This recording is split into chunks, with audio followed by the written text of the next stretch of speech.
नमस्कार श्रोताओं, शाम के ठीक 7:20 हुए हैं और ये समय है आपके अपने कार्यक्रम स्पोर्ट्स स्कैन का। आज के स्पोर्ट्स स्कैन के इस एडिशन के साथ मैं हूं आपका होस्ट और दोस्त सिद्धार्थ सिंह और तमाम स्पोर्ट्स खबरों पर विस्तार से चर्चा करने के लिए हमारे साथ स्टूडियो में मौजूद हैं वरिष्ठ खेल पत्रकार मनोज जोशी। मनोज, स्पोर्ट्स स्कैन कार्यक्रम में आपका स्वागत है। धन्यवाद। सबसे पहले नजर अब तक की स्पोर्ट्स हेडलाइंस पर। दक्षिण अफ्रीका और भारत के बीच श्रृंखला का तीसरा और अंतिम क्रिकेट टेस्ट मैच कल से केप टाउन में। क्राइस्टचर्च में न्यूजीलैंड और बांग्लादेश के बीच चल रहे दूसरे क्रिकेट टेस्ट मैच में बांग्लादेश की टीम 126 रन बनाकर ऑल आउट। 10 और एथलीट्स को युवा मामले और खेल मंत्रालय के मिशन ओलंपिक सेल और ओलंपिक पोडियम योजना से जोड़ा गया।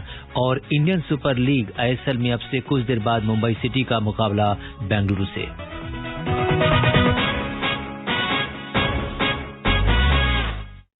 सबसे पहले बात करते हैं क्रिकेट की। दक्षिण अफ्रीका और भारत के बीच श्रृंखला का तीसरा और अंतिम क्रिकेट टेस्ट मैच कल से केप टाउन में खेला जाएगा। श्रृंखला में दोनों टीमें 1-1 से बराबरी पर हैं। कल के मैच में चोट से उबर चुके कप्तान विराट कोहली खेलने को तैयार हैं। केप टाउन में भारत ने अब तक कुल 5 टेस्ट मैच खेले हैं, जिनमें से 3 में उसे हार मिली है, जबकि 2 मैच ड्रॉ रहे हैं और भारत को अपनी जीत का इंतजार है। आइए सुनते हैं हमारे स्पोर्ट्स डेस्क की ये खास रिपोर्ट। भारत और दक्षिण अफ्रीका के बीच 3 टेस्ट मैचों की श्रृंखला का आखिरी मैच कल से दक्षिण अफ्रीका के केप टाउन में खेला जाएगा। सीरीज इस वक्त 1-1 की बराबरी पर है, इसलिए इसी तीसरे टेस्ट से तय होगा कि श्रृंखला में कौन सी टीम जीतेगी। भारतीय टीम के लिए अच्छी बात यह है कि टेस्ट कप्तान विराट कोहली फिट होकर एक बार फिर खेलते हुए नजर आने वाले हैं। वहीं दक्षिण अफ्रीका के टेस्ट कप्तान डीन एल्गर ने जिस तरह का फॉर्म दूसरे टेस्ट में दिखाया है, उससे टीम को और भी मजबूती मिली है। टीम इंडिया भले ही ये उम्मीद कर रही है कि न केवल आखिरी मैच जीता जाए, बल्कि पहली बार दक्षिण अफ्रीका में टेस्ट श्रृंखला भी अपने नाम की जाए। अगर केप टाउन के पुराने आंकड़ों पर एक नजर डालें तो केप टाउन में भी टीम इंडिया ने अब तक कुल 5 टेस्ट मैच खेले हैं। इनमें से भारतीय टीम को 3 में हार मिली है और 2 मैच ड्रॉ रहे हैं, यानी भारतीय टीम को इस मैदान पर अपनी जीत का इंतजार है। केप टाउन में भारतीय टीम ने पहला मैच 1993 में खेला था, जो बराबरी पर खत्म हुआ। इसके बाद साल 1997 में फिर भारतीय टीम इस मैदान पर उतरी और इस टीम में टीम इंडिया को 282 रन की बड़ी हार मिली। दोनों टीमों के बीच तीसरा मैच यहां साल 2007 में खेला गया। इसमें भारत को 5 विकेट से पराजय मिली। साल 2011 में चौथी बार भारत और दक्षिण अफ्रीका का आमना सामना हुआ, जो बराबरी पर खत्म हुआ। भारत और दक्षिण अफ्रीका के बीच आखिरी मैच 2018 में हुआ, जिसमें भारत को 72 रन से हार मिली थी। उम्मीद है कि टीम इंडिया इस बार श्रृंखला जीतकर इतिहास रचने के इरादे से मैदान पर उतरेगी। लवलीन निगम, स्पोर्ट्स स्कैन। जी हाँ मनोज, अगर हम देखें तो जैसा कि आंकड़े बता रहे हैं कि इस पिच पर अभी भारत को अपनी जीत का इंतजार है। किस तरीके से आप देखते हैं, जबकि कॉम्बिनेशन को और जबकि विराट कोहली जो है वो खेलने के लिए तैयार हैं, और क्या कुछ इस मैच में होने वाला है? देखिए, इस सीरीज में जो 2 मुकाबले हुए हैं, उन मुकाबलों ने पुरानी तमाम जो इफ एंड बट्स थे या परिणाम थे, उनको सबको झुटला दिया है। सेंचुरियन में हम कभी नहीं जीते, सेंचुरियन में हम जीते। जोहानिसबर्ग में हम कभी नहीं हारे थे, वहां हम हारे। अब मेरा कहने का आशय आप समझ ही गए होंगे कि केप टाउन में हम कभी नहीं जीते, तो यहां हम जीतने जा रहे हैं। बस करना ये होगा कि डीन एल्गर की जो कप्तानी पारी थी पिछले मैच में, उससे सीखना होगा, शरीर के नजदीक खेलना होगा। और मैं समझता हूं गेंदबाज अभी तक तो बल्लेबाजों की कमजोरी को ढक देते थे अपनी शानदार गेंदबाजी से, जो पिछले मैच में वो नहीं कर पाए। अगर आप देखें, हमारे मुख्य स्ट्राइक बॉलर जसप्रीत बुमराह, उनके लिए फैनी डिविलियर्स की एक बात बड़ी अच्छी लगी मुझे। उन्होंने बहुत ही साफ तौर पर कहा कि उन्होंने ज्यादा से ज्यादा गेंदें उनको खिलाने की कोशिश नहीं की बल्लेबाजों को। ज्यादा से ज्यादा विकेट टू विकेट वो गेंदबाजी करते तो और ज्यादा अच्छा होता। दोनों टीमों में बुमराह अकेले ऐसे गेंदबाज रहे जिनकी गेंदें ज्यादा आउटसाइड दी ऑफ स्टंप गई, जिसे वो छोड़ते चले गए।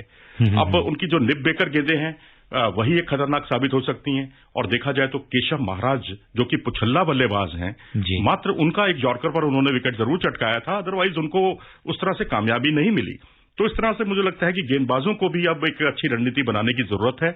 और अब तो आपके किलर इंस्टिंक्ट वाले खिलाड़ी विराट कोहली लौट आए हैं, तो मुझे लगता है अब सब ठीक हो जाएगा। क्योंकि गेंदबाजों के साथ उनके रन बनाना ही काफी नहीं है, बल्कि मैं तो कहूंगा कि जो गेंदबाजों के साथ जो उनका आपसी तालमेल है, वो बहुत उपयोगी साबित हो सकता है भारतीय टीम के लिए। बिल्कुल। और दूसरी बात, अगर यहाँ की अगर हम पिच को अगर हम देखें तो किस तरीके से फेवर करेगी गेंदबाजों को या बल्लेबाजों को? देखिए, यहाँ की पिच के बारे में अक्सर ये एक उदाहरण दिया जाता है कि यहाँ हरभजन सिंह ने 7 विकेट लिए, यहाँ पर अनिल कुंबले को 4 विकेट मिले और पॉल एडम्स को यहाँ कामयाबी मिली। ये तीनों स्पिनर्स की बात मैं कर रहा हूं। लेकिन इसका ये मतलब नहीं है कि यहाँ कोई ये पिच स्पिन फ्रेंडली विकेट है। यहाँ पर उतना उछाल नहीं है जोहानिसबर्ग के वंडर्स जैसा या सेंचुरियन जैसा, लेकिन यहाँ पर तेज गेंदबाजों को ज्यादा मदद मिलती रही है। तो ये गलतफहमी बिल्कुल मत पालिएगा कि हम कोई एक्स्ट्रा स्पिनर खिलाने जा रहे हैं। हमें अश्विन है हमारे पास, एक रूप का इक्का, उन्हीं से काम चलाना होगा। केशव महाराज अंडर बोल्ड रह गए थे पिछली बार, अगर आप देखें साउथ अफ्रीकी टीम में उन्होंने बहुत ही कम गेंदबाजी की और लगता है कि इतना तो पार्ट टाइम बॉलर ही, मैचेस में 20 ओवर उन्होंने फेंके थे कुल मिलाकर। जी हाँ।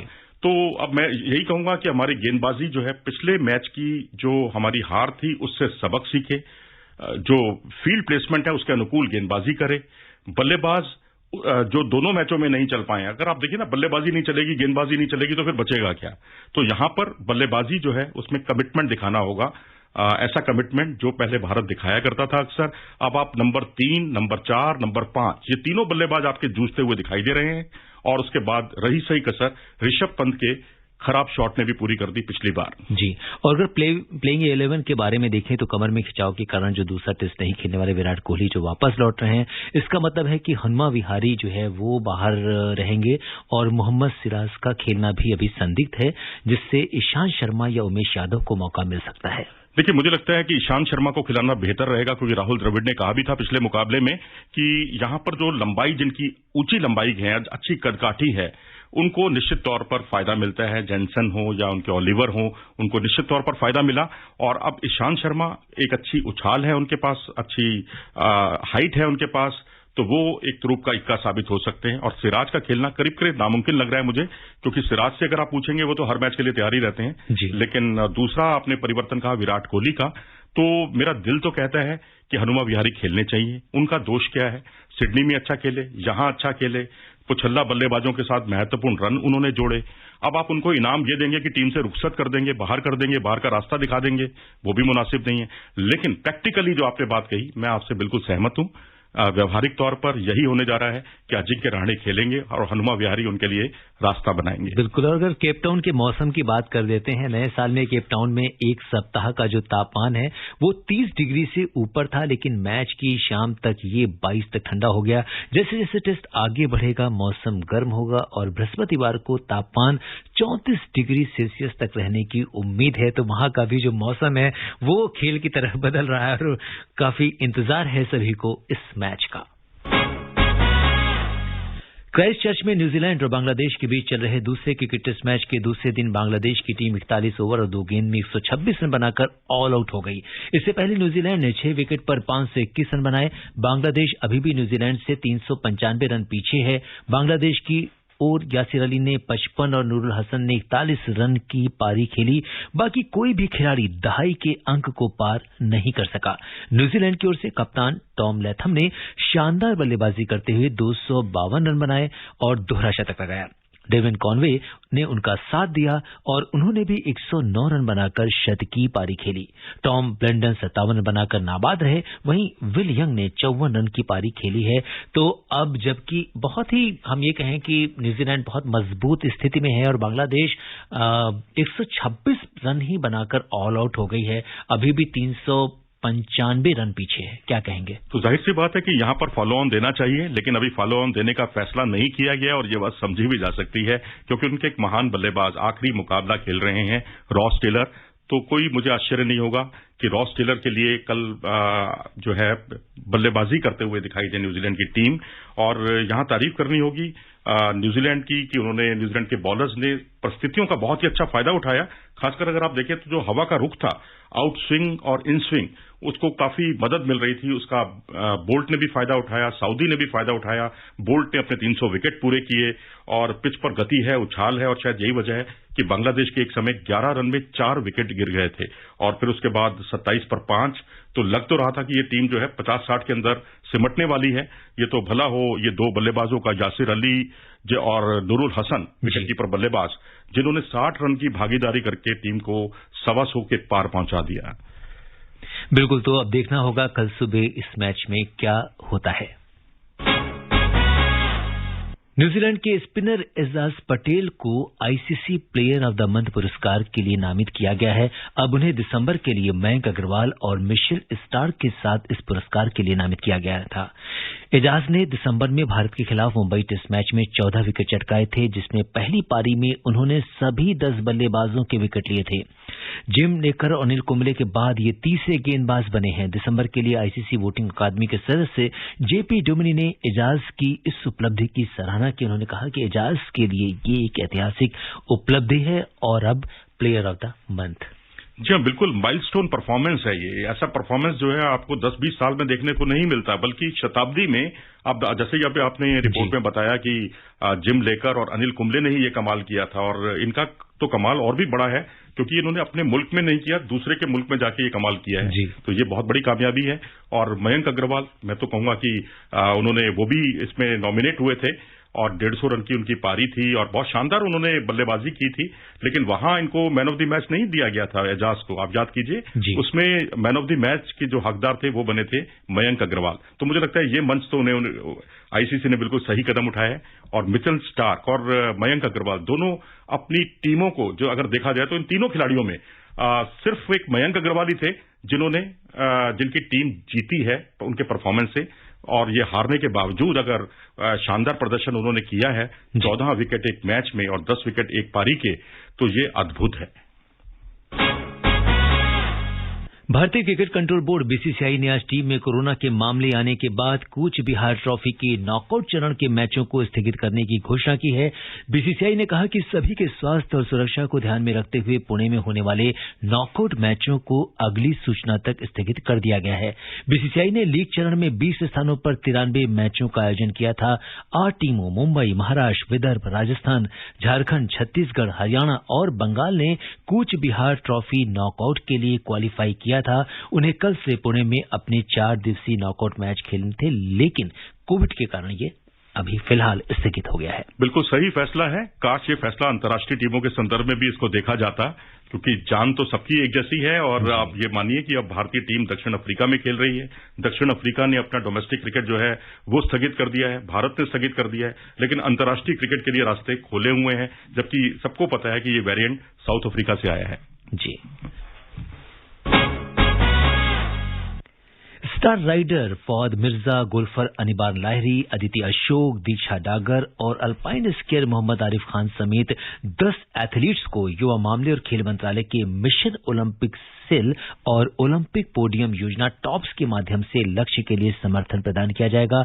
इन 5 एथलीट्स को कोर ग्रुप में शामिल किया गया है। वहीं गोल्फर शुभंकर शर्मा और तबेसा मलिक और जुडोकर्स यश गंगा, सुनीति शर्मा और लिंथोई चनम्बम को विकास समूह से जोड़ा गया है। इन अतिरिक्त एथलीट्स की संख्या टॉप्स के तहत 301 हो गई है, जिसमें कोर ग्रुप में 107 शामिल हैं।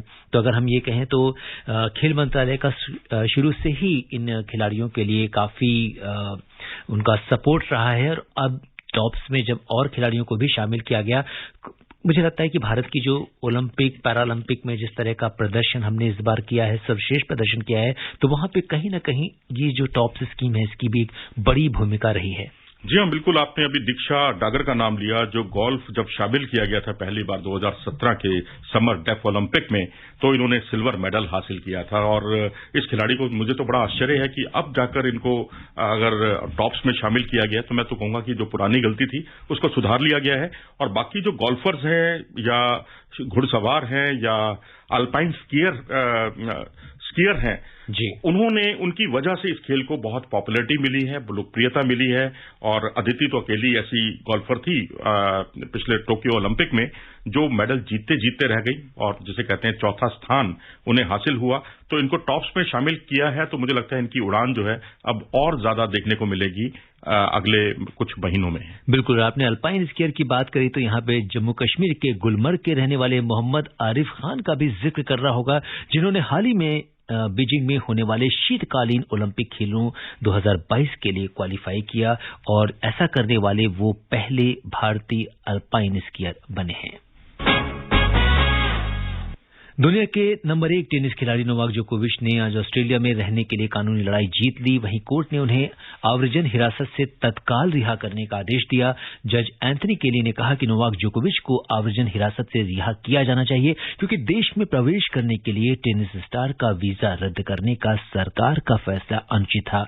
न्यायाधीश ने जोकोविच को 30 मिनट के भीतर रिहा करने का आदेश दिया और उनका पासपोर्ट और अन्य यात्रा दस्तावेज उन्हें वापस कर दिए, जिससे आगामी ऑस्ट्रेलियन ओपन में रिकॉर्ड 21वां ग्रैंड स्लैम खिताब जीतने का वर्ल्ड नंबर 1 का मौका फिर से मिल गया। हालांकि संघीय सरकार के वकीलों ने अदालत को बताया कि देश के आवर्जन मंत्री जोकोविच के वीजा को फिर से रद्द करने के लिए अपनी व्यक्तिगत शक्ति का प्रयोग करने का अधिकार सुरक्षित रखते हैं। फिलहाल मनोज, अभी तक की कार्रवाई के आधार पर हम ये कह सकते हैं कि काफी चांसेस हैं कि जोकोविच वो अब आगे खेल पाएंगे।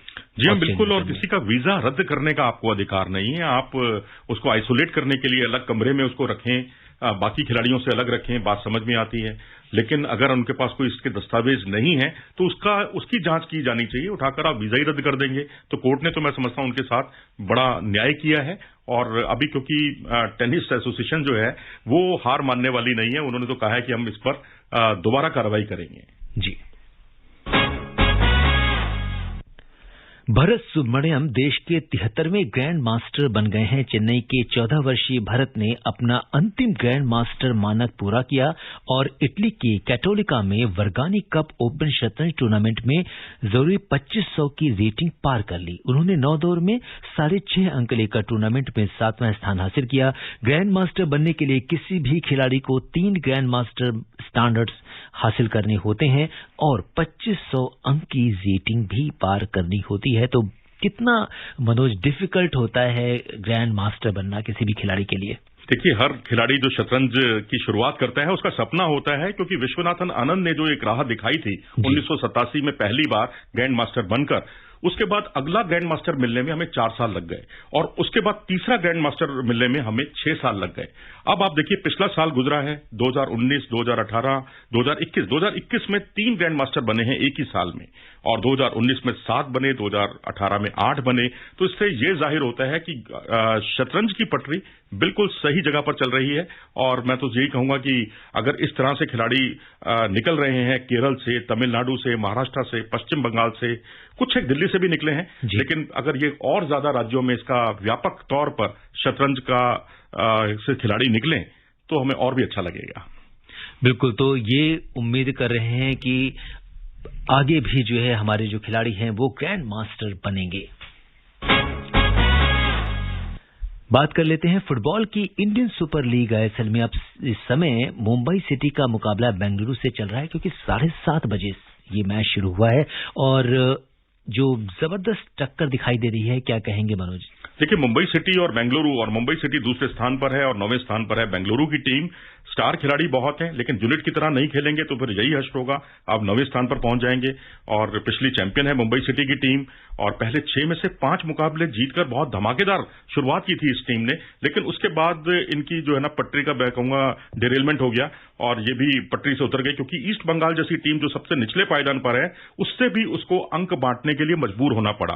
पिछले 4 मैचों में जीत दर्ज नहीं कर पाई है ये टीम। फिर मैं कहूंगा मिडफील्डर जो है उनके अहमद जाहो निलंबित हो गए हैं, रोलिन बार्गेस जो है वो इंजर्ड हो गए हैं, टूर्नामेंट से हट गए हैं। वहीं बेंगलुरु टीम की अगर हम बात करें तो उसकी शुरुआत ही खराब रही है। अवे मैचों में जो बाहर मैच खेले जाते हैं वहां महज 1 मैच जीत पाई है ये टीम। लियोन अगस्टिन ट्रेनिंग पर नहीं लौटे हैं, सार्थक कोलाई भी नहीं खेल पा रहे हैं। तो समस्याएं दोनों टीमों की बदस्तूर जारी हैं। बिल्कुल। तो देखना दिलचस्प होगा कि अब जो है किस तरीके से टीमों के बीच में सामंजस्य रहता है और कौन सी टीम शीर्ष पर पहुंचती है। श्रोताओं, अब समय अनुमति नहीं दे रहा कि हम कुछ और खेल खबरों पर चर्चा करें। मनोज, आप हमारे स्टूडियो में तमाम खेल खबरों पर चर्चा की, आपका बहुत बहुत धन्यवाद और आभार। धन्यवाद। श्रोताओं, स्पोर्ट्स कैन में आज के लिए बस इतना ही। अगर आप इस कार्यक्रम को दोबारा सुनना चाहते हैं तो लॉग ऑन कर सकते हैं हमारी वेबसाइट newsonair.gov.in पर। कल शाम 7:20 पर दोबारा मुलाकात की वादे के साथ इजाजत दीजिए अपने होस्ट और दोस्त सिद्धार्थ सिंह को।